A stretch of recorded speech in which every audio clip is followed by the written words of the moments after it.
Македонија е далеку од патот за да стави крај на епидемијата на ХИВ до 2030 година, како што светот предвидува.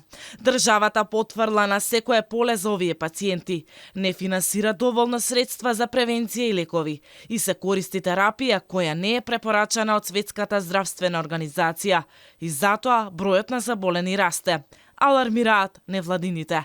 Според новите статистики, во земјава со ХИВ живеат повеќе од 500 луѓе. Изминатите 3 години нивото на превенција постојано на инвестирање во превенција или финансии постојано опаѓа. За илустрација, во 2018 година во оваа програма се предвидени 95 милиони денари за превенција и за терапија. Кога имало 200 лица кои што живеат со ХИВ на терапија, а за следната 2024 година се предвидени 90 милиони денари, а во ситуација кога имаме 430 лица кои што живеат со ХИВ. ХИВ позитивните се изложени на голема дискриминација, велат од Сдруженијето Заедно посилни.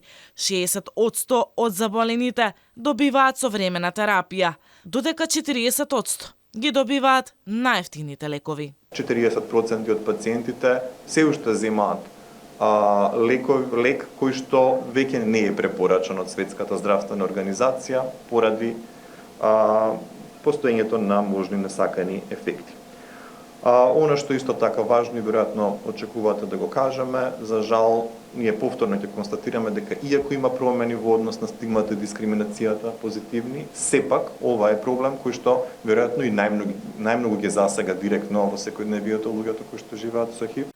Од невладините јавно порача. Јавното здравје е инвестиција, а не трошок, бидејќи здравјето е право, а не привилегија.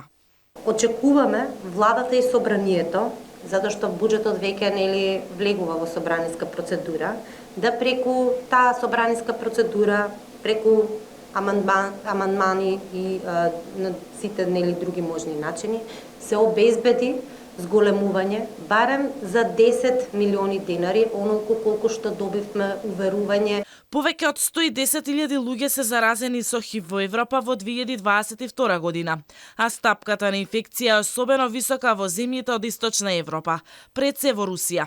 Бројката се однесува само на лица со реална и потврдена инфекција, а се верува дека реалната бројка е значително поголема.